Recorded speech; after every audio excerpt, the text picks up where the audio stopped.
Ay, magandang gabi mga kapatid. Naku po, nag-iisip po talaga ako ng ulam. Gabi na, no? Wala pa kaming ulam.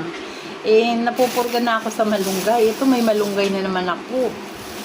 Sabi ko, magluluto ako ng malunggay or may last one ganitong okra, tapos patola. Ayan. Tapos may tira pa akong prito. Tapos, lagyan ko ng Youngstown. Di ba okay na po yun? Ano yun? Tipid. Kasi walang pambili.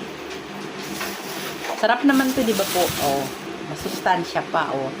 Pero anyway, alam mo nyo, mahal ng gulay ngayon dahil nga tag-ulan wala daw nagde-deliver. Itong patola na ito, magkano po ang halaga nito? 52. 52 pesos.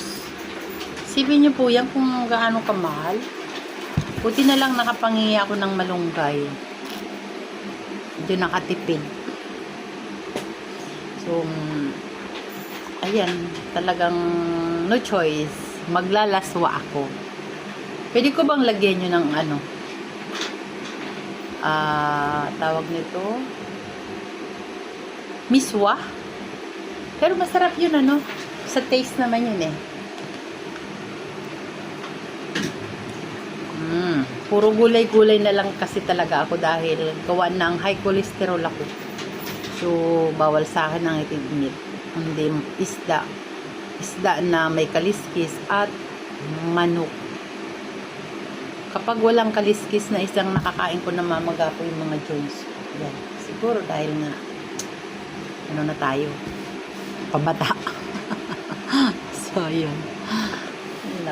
Just enjoy na lang po. Kanina pa kasi ako nag-iisip eh. Sabi ko, ano ulam? Nakakatamad pumunta ng palengke. Gawa ng, basa. Natatakot ako sa ng daga. Dumi. So, yun na guys. Magandang gabi po. Magluluto muna ako. Pasensya na po. Magandang gabi sa inyong lahat ha. Enjoy lang po tayo sa buhay.